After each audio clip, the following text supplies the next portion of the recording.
নমস্কার, সবাই কেমন আছো? আরেকটি নতুন ব্লগে সকলকে অনেক অনেক স্বাগত। এই যে ছোট্ট বাচ্চাটিকে দেখতে পাচ্ছ, এটা হচ্ছে আমার একটা দেওরের মেয়ে। আজ ওর মুখে ভাত দেওয়া হবে। ওদের বাড়িতে অন্নপ্রাশনের রিচুয়াল নেই, তো আমাদের এখানে এক মন্দিরে এসে ওর মুখে ভাত হচ্ছে।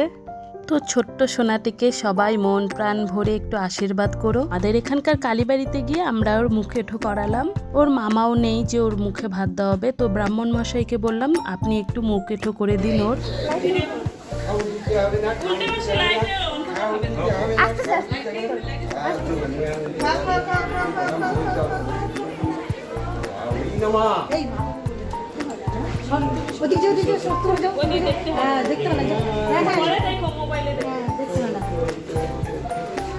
আমার মনে নেই কটকুই চামাটার বলে যে তোমাকে সবাই দিয়েছিলাম।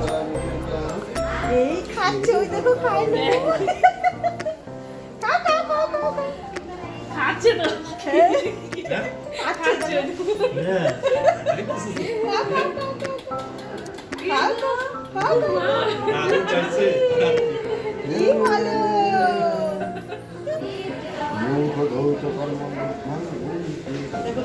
এইটা খিচুড়িটা হচ্ছে আর মা বাবা খাবে না, ঠিক আছে? সবাই মানে ওই প্রসাদটা মা বাবা, এইটা মা বাবা বাদে, মা বাবা বাদে সবাই আমরা ঠিক আছে?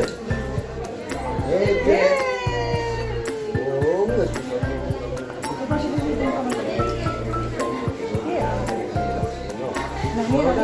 শান্তি দেখালো।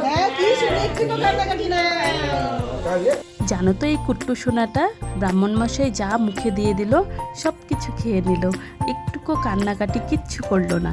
আমরা তো ভুলেই গেছিলাম যে মা বাবাকে নাকি সামনে থেকে বাচ্চার প্রথম খাওয়া দেখতে হয় না।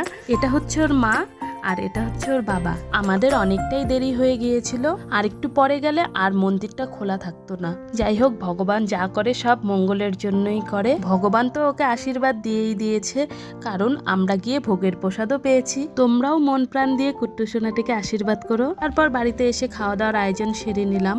ওরা নাকি আজকে আর থাকবে না, ওরা চলে যাবে। ওদের বাড়ি হচ্ছে চালসা। সবাই সুস্থ থেকো, ভালো থেকো। দেখা হচ্ছে আবার পরের ভিডিওতে।